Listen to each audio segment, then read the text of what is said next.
Hey everybody, I'm Fana Easter, so back behind me, we are going to talk about how to measure your dog for a sweater, harness, whatever you need to do.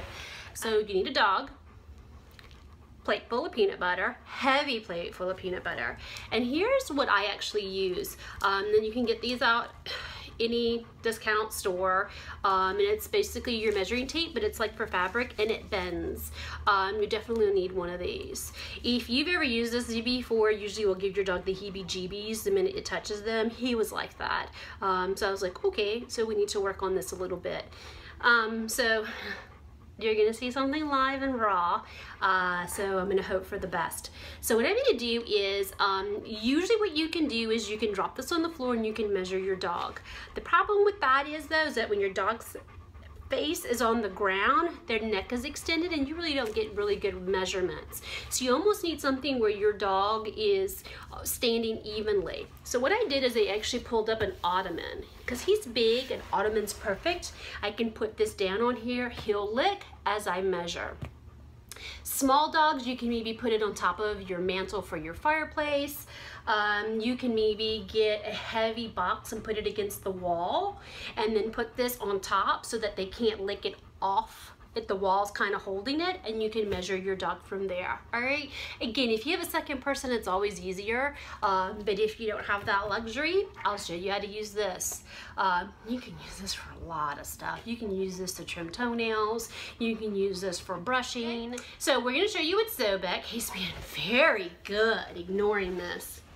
So I'm going to go ahead and put this down. Come on. This is the second time he's ever had a chance to lick, and then measure. Okay? Keep an eye on the peanut butter. The more that you spread it out, the longer it'll last, instead of just putting a glob. And there you can measure. Okay? It's 26. You usually measure from the shoulder to the behind. There's the shoulder point, 23.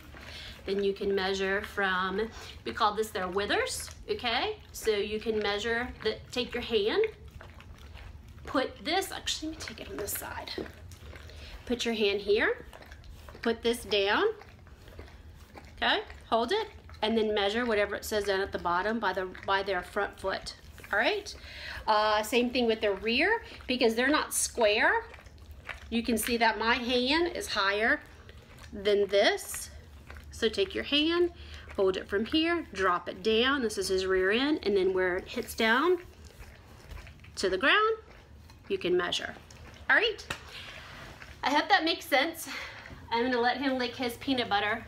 Make sure that you measure, you get your dog's measurements before you do any kind of purchasing them any kind of dog clothes, because you want to make sure that it fits them. If you get a long dog, he's long, but mostly for like Dachshunds that have a long body, look for clothes made that will cover their body.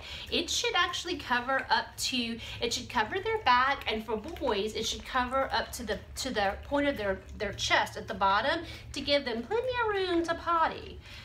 There's nothing worse than seeing a Dachshund in a shirt that's too short. It looks like a tall man with a short shirt. Just not a cute look. Okay, so make sure you look for something made long for these guys. Chihuahuas have that little short body, so I see a lot of people rolling it up. It never stays rolled, does it? No, it ends up unrolling and your dog pees on it, or it gets dirty. So make sure you look for that perfect fit, and perfect fit starts with measuring your dog.